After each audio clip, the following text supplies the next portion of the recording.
There used to be a song sung in the terraces for Manchester United fans about Mason Greenwood, and the last line of it ended, Mason Greenwood's dynamite.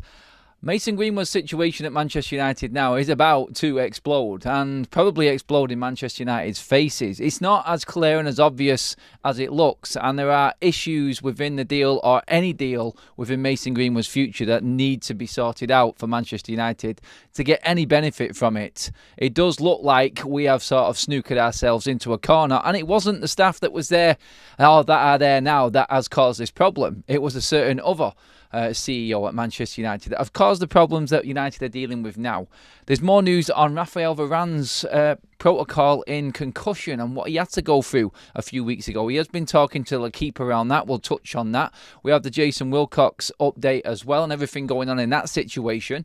This is Forever United TV. I'm Adam. Welcome along to the show, everybody. We are live. We are wanting your likes first of all, and obviously your subscribe button pressing if you are tuning in for the first time and you just love your content brought to you straight with no fluff and bull.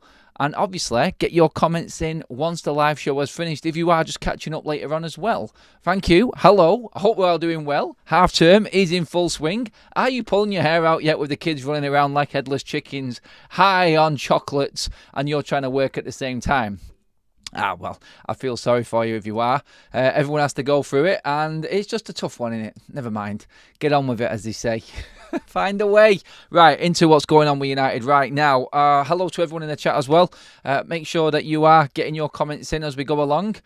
I want to talk about Mason Greenwood first off and the situation Manchester United are in. What you have to look at first of all, just break it down stage by stage. The obvious and the facts are that Mason Greenwood's contract ends in the summer of 2025. So, at the end of this season, he will have 1 year left. Now, Manchester United do have an option to trigger an extra year, like they always do. You know the score.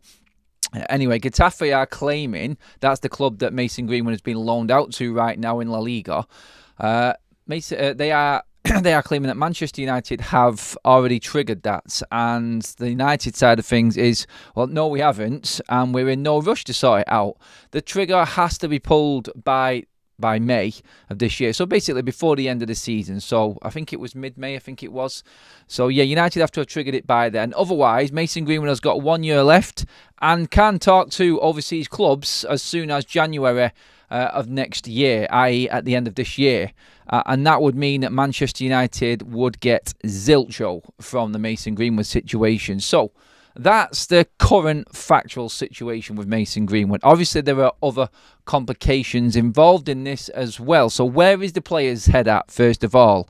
It's claimed from sources reported in The Athletic that Mason Greenwood still has misgivings regarding how Manchester United handled the situation, and he still feels like the club didn't give him enough backing in the whole saga and everything that was going on behind the scenes with you-know-what. So Mason Greenwood, according to The Athletic and a few sources that have spoken with the players' representatives, is not keen on moving back to United anyway. So United are not going to see any benefits of the player himself anymore, it would seem. It is a bit of a long shot for him to come back. The reports of him supposedly going to a football club in England, I think, are far-fetched. It does now look like it will be a club overseas, pretty much like where he is now. Now, Getafe are just sitting pretty and sitting still on this one. They're in a pretty decent situation now, Getafe, because they have the player and he's playing well for them. He's pretty much holding them up in the league this season. Sitting in 11th in the league, they are a bit off in terms of European qualification. I think with 8 games to go, 11 points away from Europa League qualification in La Liga. Now, in the deal, and this is where Richard Arnold, Manchester United's former CEO, comes into this one, because he was the one who leaked it out that Mason Greenwood was going to be saying. He was the one who dealt with the whole Greenwood transition back into football situation, and it really did blow up in his face. It did blow up. We cannot say it didn't. We can't sort of sweeten it up in any way. He cocked it up. Let's just say that. He well and truly cocked up the Mason Greenwood saga.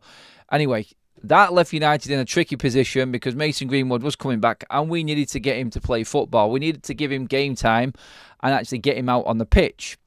That meant that Manchester United had to negotiate a deal, whereas with Getafe, they now get 20% sell-on They get a 20% sell-on clause for any fee Manchester United get for Greenwood, no matter where he is sold to. That was brought in because they were bringing in a player in his current situation and allowing him to play in one of the so-called top 5 leagues in European football. So that was the clause that was put into the Getafe for them to take Mason Greenwood. So basically, Manchester United are paying Getafe to take Greenwood off our hands as it is right now. I forgot all about that 20%, and I did a video on it a few months ago. So I just thought, you know what, we're going to have to bring this back up because we're talking 40, 50 million fees for Mason Greenwood. As it lies right now, that seems like an alright deal. So take 20% off that if you do sell him. If Mason Greenwood wants to dig his heels in, then he can just hang around at Getafe all he wants. He's still only 22. Even if Manchester United triggered that sell-on clause, he could just sit there till he's only 24, playing football still in a club now where he has settled in, he's doing well, and he's loved by the club and the manager and everyone else. Getafe want to sign Mason Greenwood but won't pay a lot of money. If no one else comes in with the right offer for Mason Greenwood, Manchester United could lose out completely. Now, they, of course, can sell Mason Greenwood this summer, but they know in the situation that they're in, and every club knowing the situation they're in, with Getafe's sell-on, that Manchester United, unless the bidding war starts, are not going to be able to get any more money for Mason Greenwood. Yes, if they do trigger that add-on clause that Mason Greenwood has got in his contract, he can add a little bit of value because he'll have 2 more years left on his contract, and United can negotiate something in there. But the words coming out of United, they are relaxed about the situation in triggering that deal, I think are a little bit, let's just say, a little bit too confident. I don't think that's necessarily the exact feeling, because this could come to a point where Manchester United, yes, are paying Mason Greenwood's wages again. They're reaping no benefits from him at all. They're not going to get the full value of the fee if they do sell him. If they don't trigger that contract extension, he can go for free in January and already pre-negotiate a deal because he's not going to be coming back to England. So Manchester United right now are in a position where we were looking at this 100% profit for Mason Greenwood. It's going to be absolutely peanuts, and Manchester United are going to lose out massive and massive amounts of money on this whole deal with Mason Greenwood. He's in the perfect position for him right now when it comes to playing well, playing at a decent standard of football in La Liga, and his contract and his options being open to him to negotiate anything. So on a personal side, Mason Greenwood's not on a bad wage. He's not right now at Manchester United, but he will probably get a big sell-on fee if he goes for free. So are Manchester United going to keep on paying his wages for another season at a decent wage that he's on? He's playing football already, so he's not in too much of a rush. He's still young. He's only going to be 24, even if Manchester United see out and even, God forbid, loan him out for another season on top of this one. It all works out well for everybody else but Manchester United. And again, another cock-up from the regime which was Manchester United pre-Ineos. Ineos have got a whole world of problems to sort out with United. They're going to have to try and recoup money to cover the loss that we're going to be that they're going to be taking in because we're not in the Champions League, because we're not going to get in the Champions League. It's too much now. We cocked it all up this weekend. So any money that we can get for players like Mason Greenwood now are basically going to be peanuts. We're not going to get that much. Just think, like, what, 20% of 40 million gone. Like, we're not going to be getting much at all for Mason now. And I just feel like, again, another issue that Ineos have got to deal with from mismanagement and a poorly run football club before they came in. It's an absolute nightmare right now for Ineos and what they've got to deal with. But that is what you are buying into at Manchester United. You are buying into a club that was run into the ground and having to pick up an awful lot of pieces on this. I'm going to come to the chat now and see where you guys are at with the whole Greenwood situation and what you think of it. It's just another annoyance, really, isn't it? Let's see what looks like. Kaz and Graham are having a good old chat there. The thing is, everyone knows the sale of Greenwood would not be without losses. It's like Mastermind, especially subjects, the bleeding obvious. Not everyone does, Graham. Not everyone reads into it that much. It's not that straightforward. Some people don't actually read into the situations as much as what we do, for instance. Kaz says, Adam explained to me today he wasn't aware of so many other people are the same. Not everyone as clued up as you. There you go. I think Kaz just said it there to Graham, actually. So Kaz is doing her bit. No, people do need to know about this because they don't know the minor details of what's going on. Wayne says, we need him back in the team. Never mind what anyone else thinks. Players get hell every week. It's not that straightforward. It really isn't, Wayne. I wish it was. I do. I wish it was. I don't want to get into the whole saga of why it is and why it isn't and what's right and what's wrong with Mason Greenwood and the whole situation behind football. But it isn't just straightforward. You've got Man United, you've got the situation, you've got Mason Greenwood, you've got a young English lad. Everything moulded into one is just worse than it could be anywhere else. Tech Arch says, but our idiot fans wanted Mason Greenwood out. Now they have Højlund, who's rubbish. It's a bit harsh. Our fans are something. Pretend to be morale while supporting alphabet movements. That's a bit harsh from Tech Arch there on that one. He's going in big time on people. Theo Key says, if you had to sell only Sancho or Mason, who would it be? That is a horrible question to answer. I'm just going to say the reality is that it's going to be Mason Greenwood. It really is. So I cannot. I like I said, in terms of the player himself, Mason Greenwood's got more. Who's got more baggage? Mason Greenwood. The situation is never gonna be any better than what it is. Obviously it will be in terms of time, but it's just going to be a constant thorn on United's side, and we're always going to be tarnished with that brush on what Mason Greenwood has done. And everyone could argue the point he's innocent and everything like that, but people can't unsee and unhear what they did, and I think that's what people are always going to come back to. Let me see. 50 million to another club or 40 million to Getafe. We get 40 million each way. It's not that bad. You may see it as not that bad. I think Mason Greenwood's worth more, Trilly. I really do. I don't think Getafe have got 40 million. I think that was a bluff. I really do. I don't think they've got 40 million. Like, no one has got that sort of money at the moment at the ends of La Liga. Definitely not with their financial situation.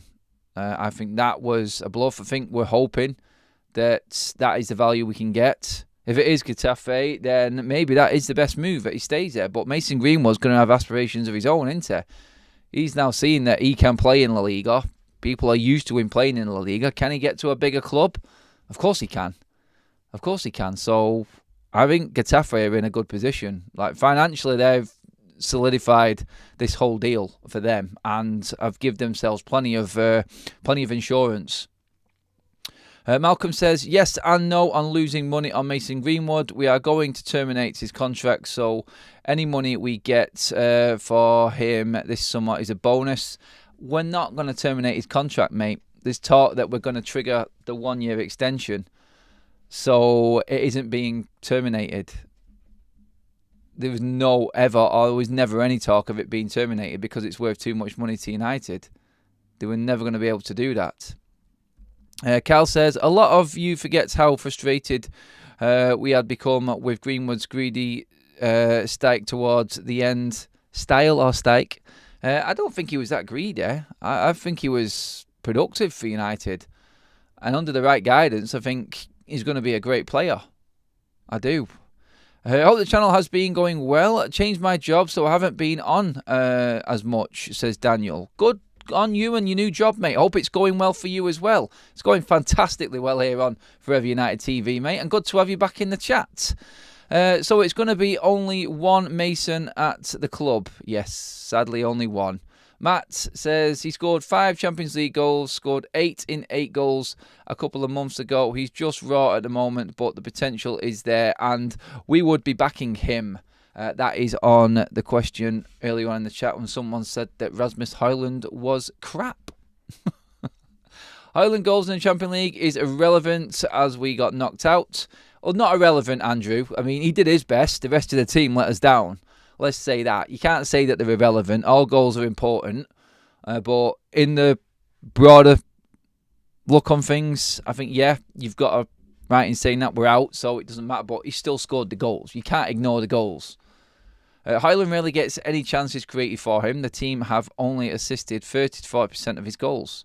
There's a big argument going on between Mason Greenwood and Rasmus Højlund right now. I'd love both, but it's not going to happen, is it? If we're not getting worthwhile money, we need to obtain a quality swap deal. Swap deals, God, there we go again. I just don't know what decent swap deal is out there. I don't. Selling to Athletic Madrid for 80 million. Not going to happen, mate. I don't think Atleti will bid 80 million for him. I don't think they'll look at the situation and go, we're bidding 80 million for that player. No one's really coming to the table at the moment for him, so I don't think it's going to happen. And then you've got to take 20% of that off for Getafe as well, which is going to be another kick in the sack, like a big kick in the sack. I know you're going to be getting 50 plus million out of it in the end, and that's decent, but still, I don't think Atleti have got that money, mate. I really don't. And they're not going to spend that amount of money on a player with the situation he's in. Coming up to 1 year left with all the baggage, they're going to take United for everything they possibly can. Every team is looking at the situation with Mason right now and just going, we can get something out of this. We can get something a little bit extra out of this. Because there's no way United can really negotiate hard against us because of everything that's going on. He can't make his own shots, Ramos. People are still arguing about Rasmus now. Mr. Miracle, there's a couple of fan channels going in hard on Højlund, brainwashing people into thinking, into hating him without context. They would be stupid then, wouldn't they? They really would. It was a mismatch between Højlund and Tony the other night. Tony, it was quality, ran his socks off. I think, like you said, Tony knows his role, and he knows his role well. Højlund, first season, everything that's changing constantly.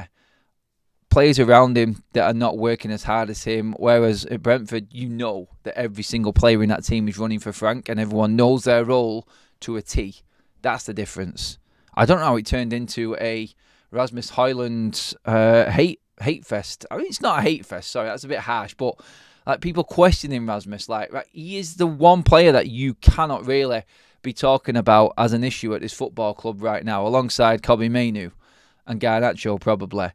They're the players that you look at and go, let's not even get into a conversation about them. There are a million other problems right now at the football club besides them. So no need to get into that. If we're going down that road, then I am seriously concerned for everybody, and it is going to drive us all up the bleeding wall. It really will.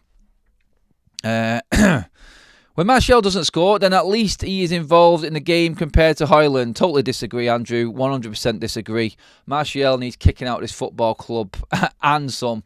Højlund is involved in everything that is good in United attacking moves. He holds the ball up better than anyone, and he works harder than anyone in that front line. So, no. I disagree on that one, Andrew, with you. Like, Martial, see you later off. Like, his attitude stinks compared to Højlund.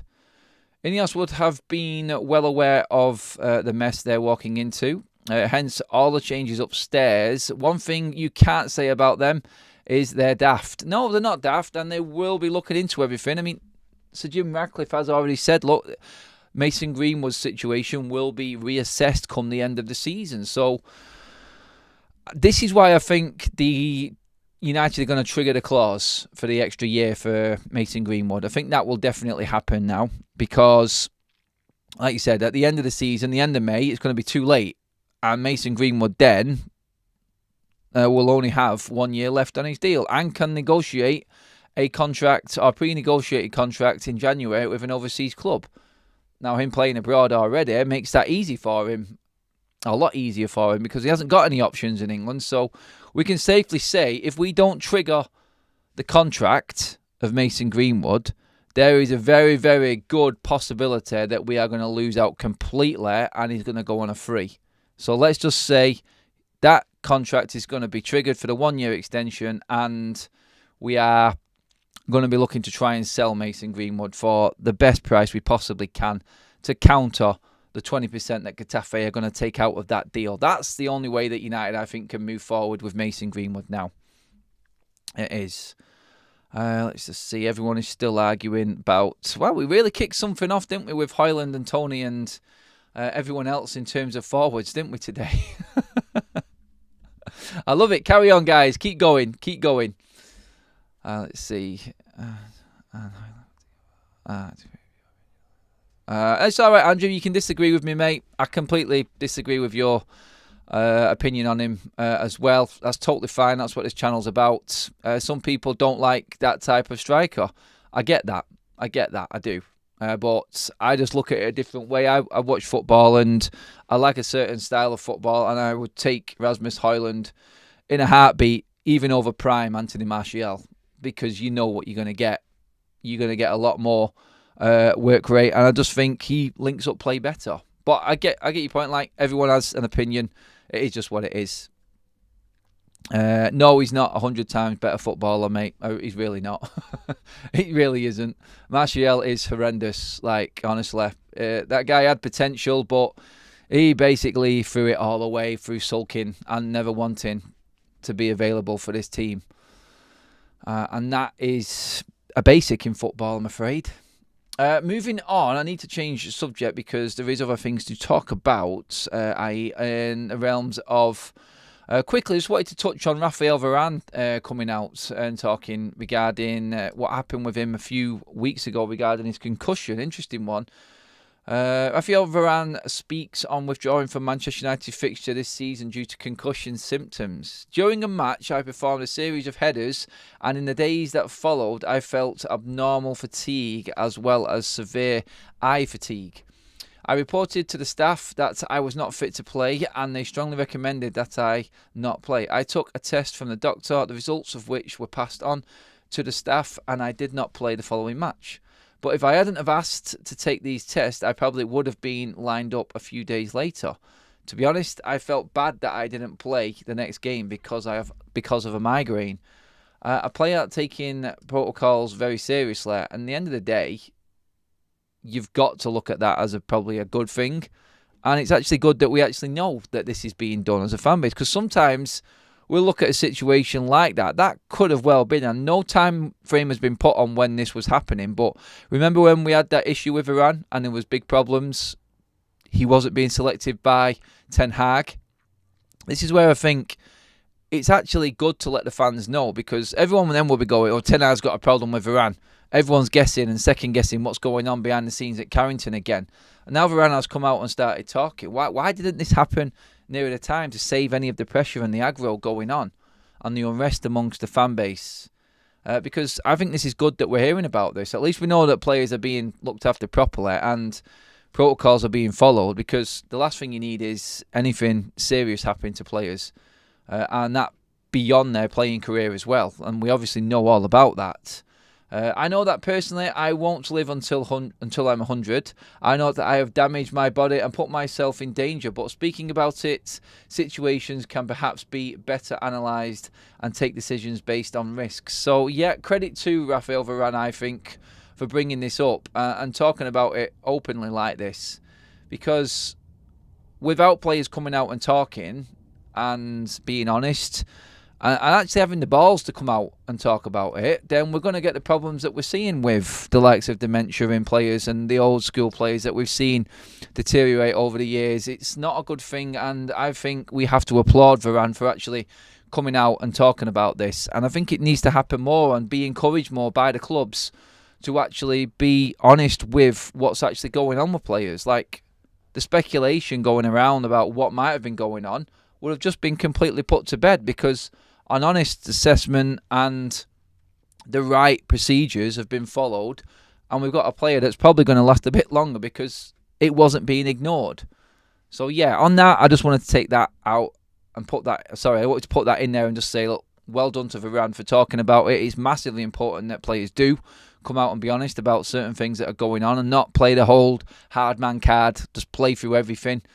That's the problem, I think, in football right now, and I think it's good that a player of Varane's stature has come out and opened up about this, and the club should definitely encourage that more, because there'll be many more that are suffering with the same problem.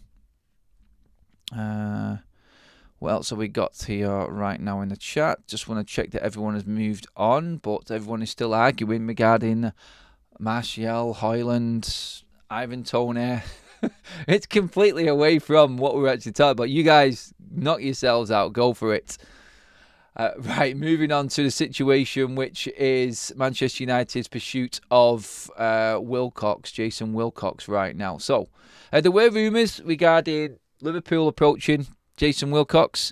Fabrizio Romano came out last night and put everything out there.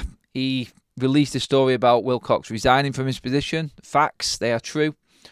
Manchester United have approached Southampton. That is true. They've offered a compensation package of a year's annual salary for Wilcox. That is true. Romano has also come out today and kiboshed the idea of Liverpool taking Wilcox. He has said that he wants to join Manchester United. So we can now say that Wilcox definitely will be in at Manchester United.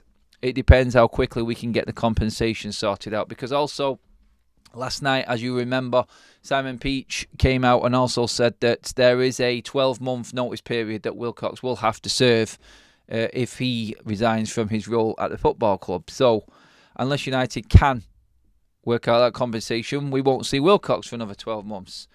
And like we said last night, Simon Stone, being well-connected, being a Southampton fan himself, would know all about that situation there and would have got that full confirmation from Southampton.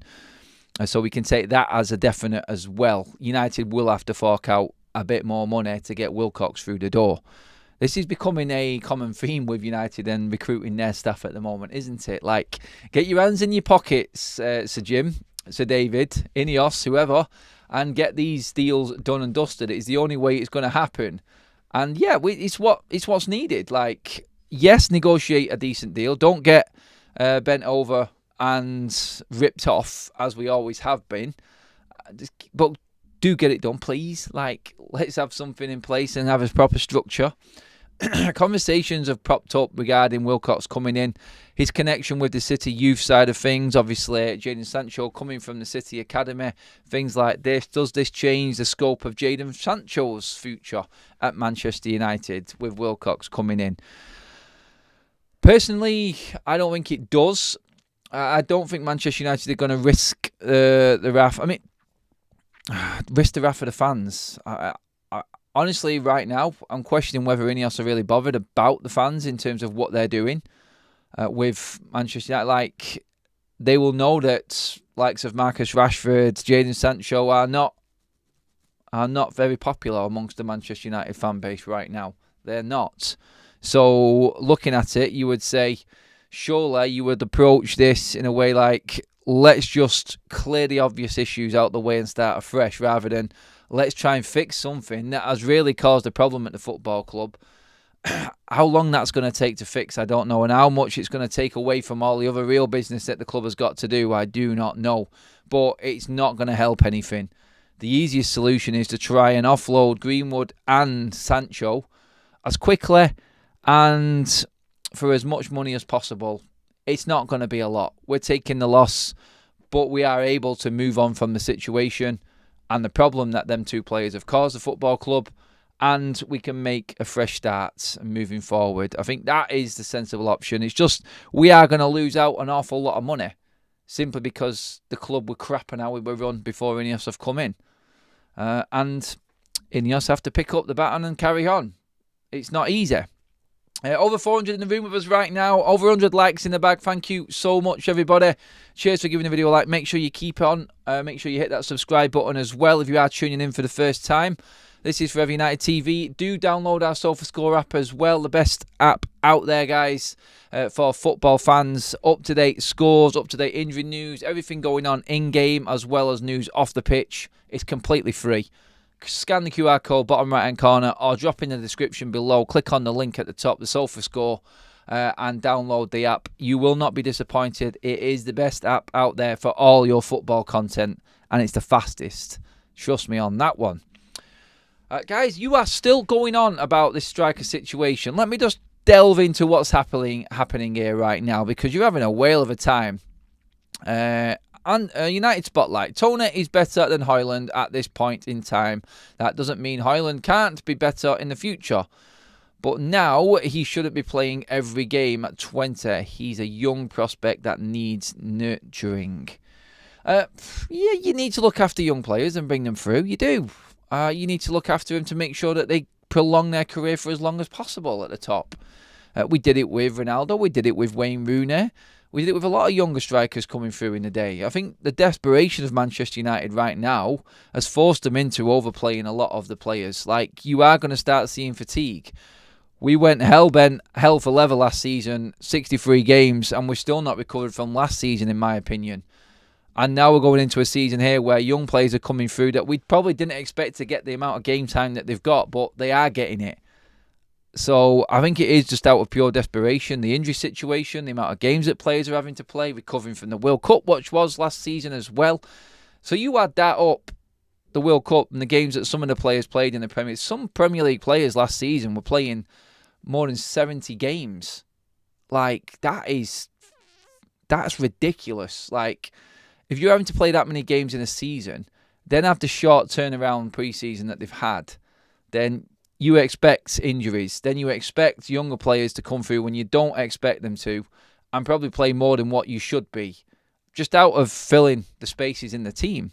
Every single team has had it this season and had to do it.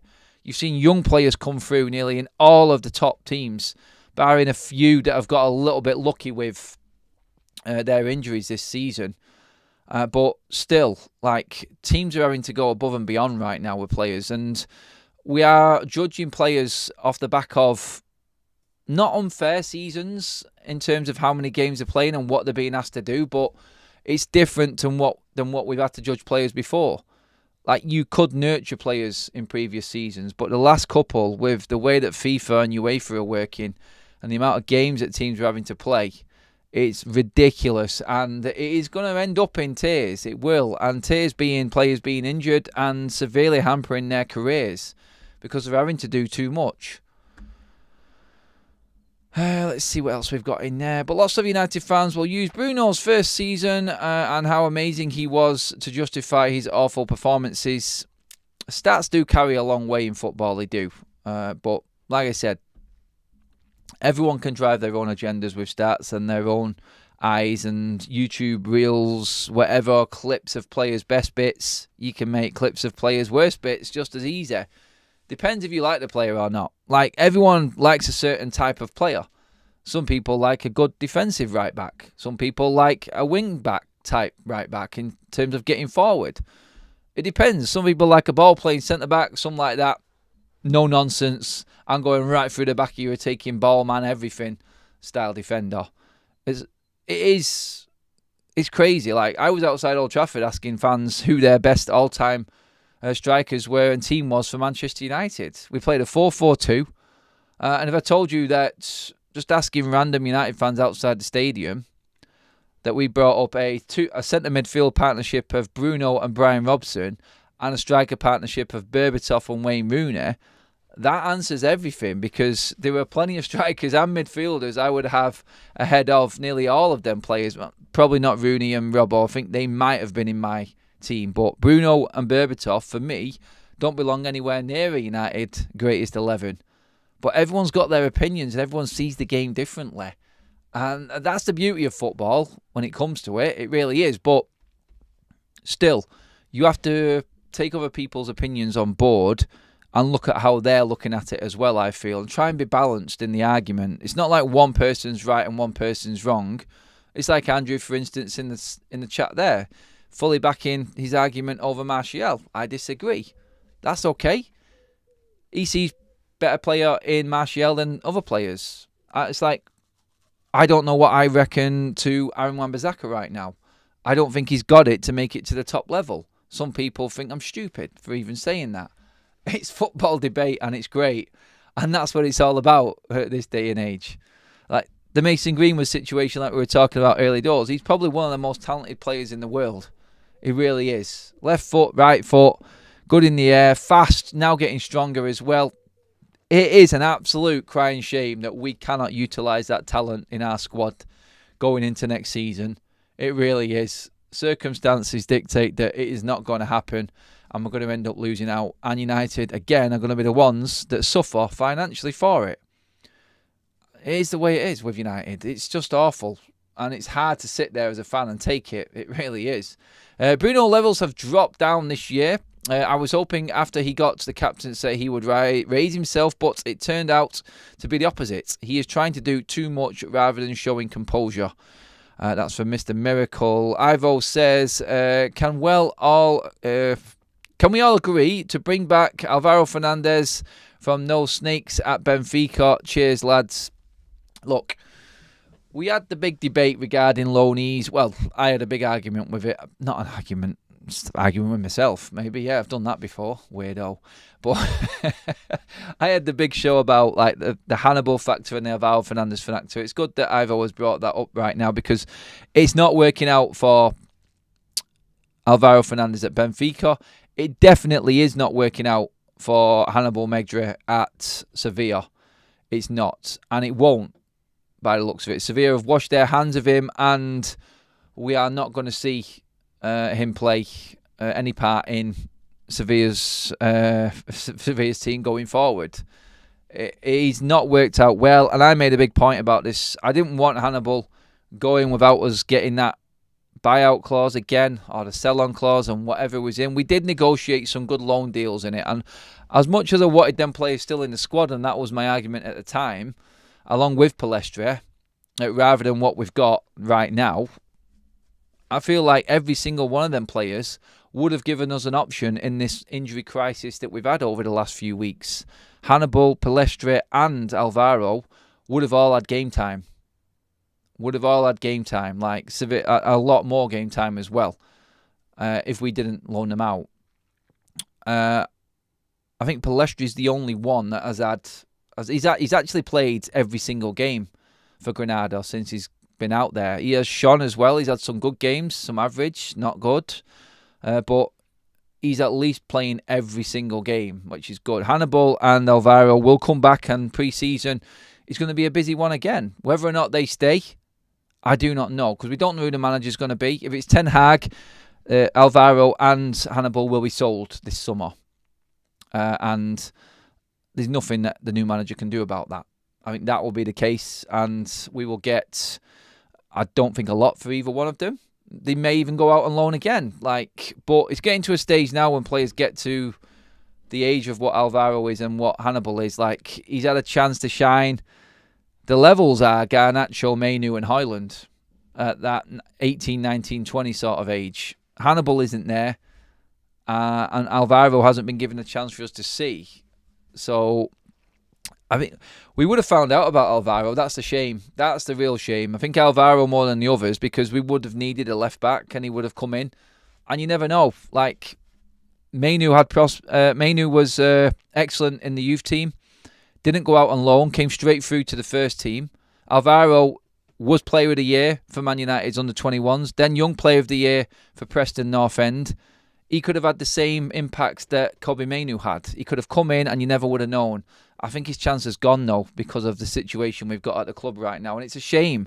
I just think we was a bit knee-jerk. And like Ten Hag going in on his medical staff when they told him that you can send Reguilon back to Spurs because Malacia and Shaw are going to be okay.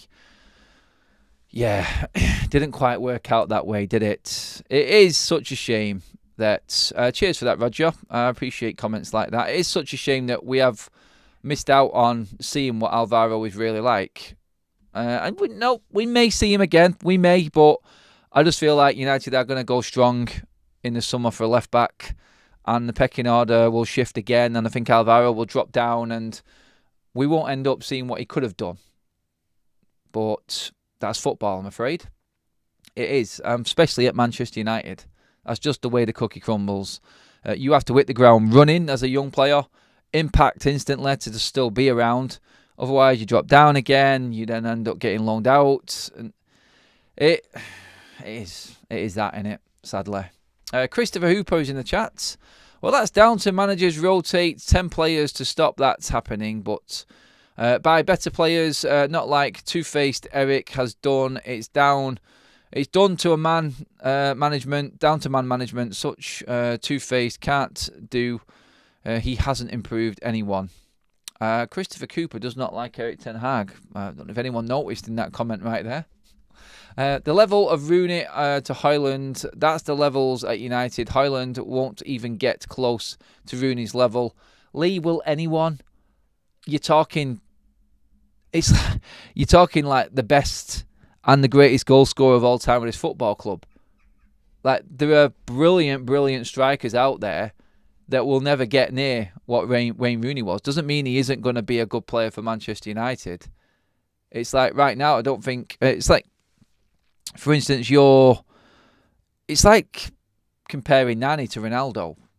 It's pointless. It's like comparing Gabi to Messi. Do you know what? Young players coming through, there are greats and then there are great players. Greats are on a different planet.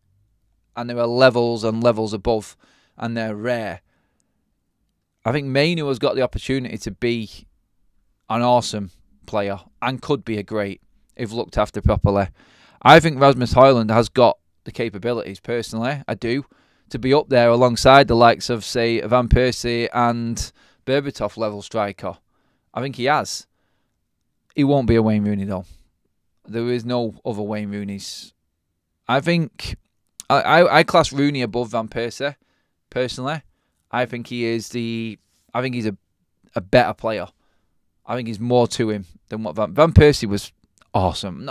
I'm not even getting into the conversation saying that I'm slagging Van Persie off here because he was fantastic and I loved him. I did. But I would take Wayne Rooney all day long over Robin Van Persie.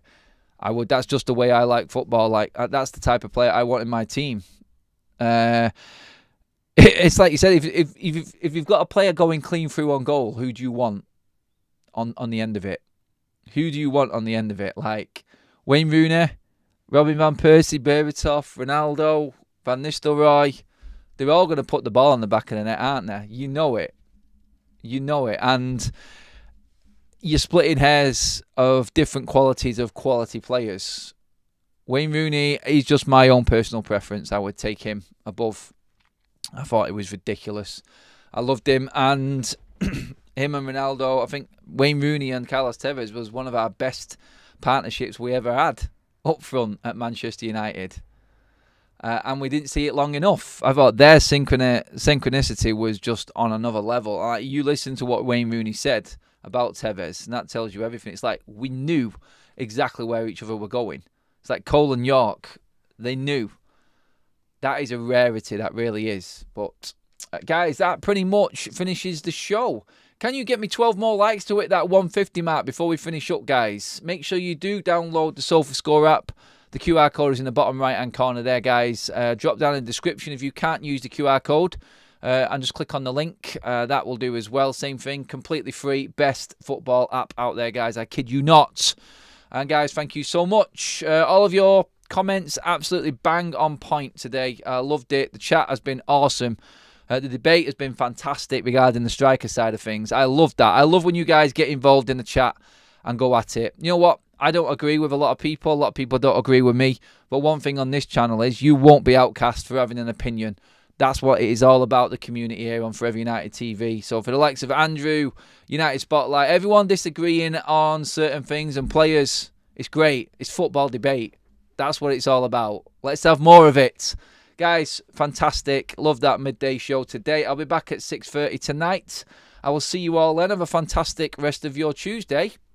And yeah, that's us. See you in a bit, everyone.